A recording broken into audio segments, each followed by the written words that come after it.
কিছু কিছু পুরুষ মানুষ নিজেদেরকে যে কিভাবে সত্যি এত জঘন্য মন মানসিকতা নিয়ে তারা রাস্তায় বেরোয়, আমি আজকে নিজে সেগুলোর সামনা করলাম। এতটা ভিড় যে বলার মতন না। আর আমি সেখানে ছিলাম, আর আমি এমনি ভিড় দেখানোর জন্যই জাস্ট ভিডিওটা অন করেছিলাম। আমি ভাবতে পারিনি যে এত বড় একটা ঘটনা আমার সাথে ঘটে যাবে, যেটার প্রত্যক্ষদর্শী হয়ে আজকে আমি পুরুষ জাতিকে ঘৃণা করছি। সত্যি কিছু কিছু পুরুষ মানুষ হয়তো সেই মানসিকতা নিয়ে বেরোয় না, কিন্তু ম্যাক্সিমাম পুরুষ মানুষ সেই রকম মানসিকতা নিয়েই রাস্তাঘাটে হয়তো আজকে আমার বাবা ভাই হয়তো আমার সাথে ভালো, কিন্তু সে রাস্তায় কীরকম থাকছে আমি জানি না, তুমিও জানো না। ভালো করে দেখার চেষ্টা করলে দেখতে পারবে এই যে মানুষটা, এই লোকটার বয়সটা কীরকম, আর লোকটার চুলকানি এত বেশি যে বলার মতনই না। লোকটা আমার পেছনে ছিল আর অনবরত বাজে টাচ করছিল, অনবরত। আমি 2-3 বার করে তাকে ধাক্কা দিয়ে প্রথমে সরিয়েছি বিনা শব্দে, কিন্তু সে সরে না। তারপরে আরও বাজে কাজ করছিল, যার জন্য তাকে আমি ধাক্কা দিয়ে এমনকি তাকে মেরেওছি বুকে। তারপরে পুলিশ এসে ধরাতে জিনিসটা বন্ধ হয় এবং তারা আমাকে গেট পর্যন্ত নিয়ে যায়।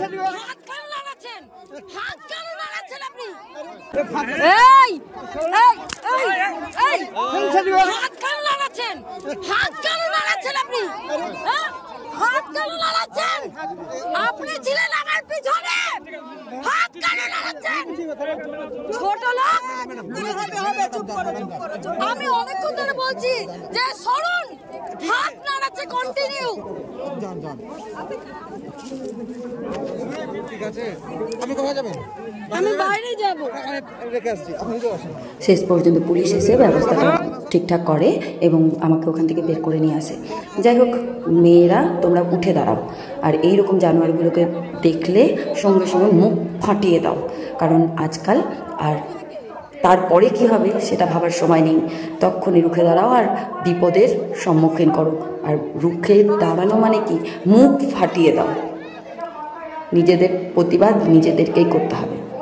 সুস্থ থেকো, ভালো থেকো, সাবধানে থেকো।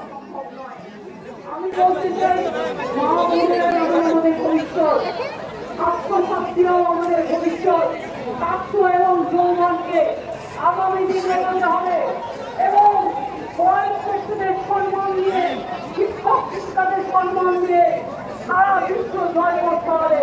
কেউ ডাক্তার হবেন, কেউ ইঞ্জিনিয়ার হবেন, কেউ প্রফেসর হবেন, কেউ টিচার হবেন, হার মানবেন না, কখনো হার মানবেন না। যেটা সত্য সেটাকে গ্রহণ করবেন, যেটা অসত্য সেটাকে সম্মান করবেন। আর মা বলবেন সম্মান রক্ষা করা এবং আমি আমাদের মৃত্যু এবং তাদের কাছে আমার অনুরোধ থাকবে, কখনো কখনো চেষ্টা করে মুর্শিদাবাদ জেলায় জেলায় কিন্তু